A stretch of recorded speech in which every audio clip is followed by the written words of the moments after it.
साथियों, युवाओं को ज्यादा से ज्यादा नए अवसर देना, रोजगार के मौके देना, ये एनडीए की प्राथमिकता है।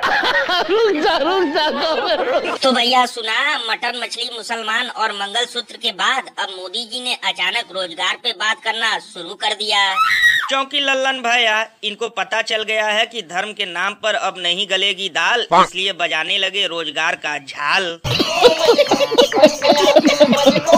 वैसे लल्लन भैया अगर 1000 रुपए की गैस खरीदते खरीदते और 110 रुपए लीटर पेट्रोल भरवाते भरवाते सारा पैसा खत्म नहीं हुआ होता तो आज मैं मोहल्ले में बूंदी की लड्डू बांटता। क्योंकि चलो देर से ही सही, कम से कम मोदी जी ने रोजगार पर बात करना तो शुरू किया। लेकिन भैया फिर भी इससे इन लोगों को कोई फर्क नहीं पड़ने वाला, क्योंकि 10 सालों में लोगों ने देख लिया कि रोजगार और नौकरी के नाम पर युवाओं को मिला है सिर्फ डंडा लाठी, और अब की बार चुनाव के बाद ये लोग बेचेंगे चाय के साथ चोखा और बाटी।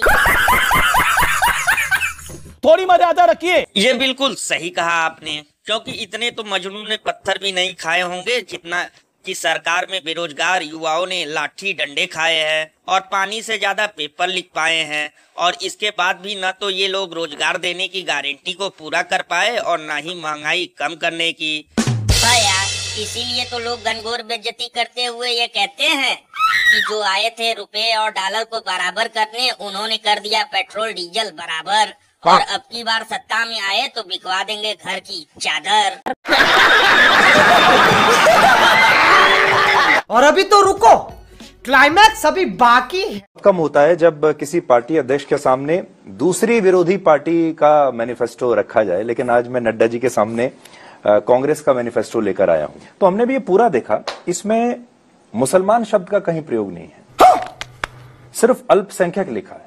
तो आप कैसे इस नतीजे पर पहुंचे कि इसमें ये जो अल्पसंख्यक है यही मुसलमान है? पार्टी बदल लिया साला। तो भैया देखा, जो न्यूज एंकर कल तक महंगाई बेरोजगारी के फायदे गिनवाते थे, गोबर और गौमूत्र की खबरें दिखाते थे, हिंदू मुसलमान में आग लगाते थे, वो भी आजकल मोदी जी के झूठ का पर्दाफाश कर रहे हैं।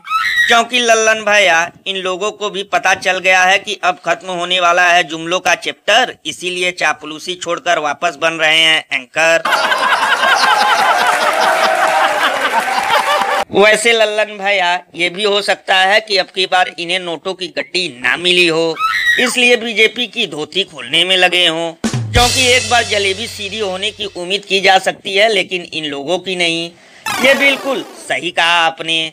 वैसे भैया एक अंदर की बात बताऊं, होते ही सत्ता परिवर्तन आधे से ज्यादा एंकर धोएंगे दूसरों के घर के बर्तन।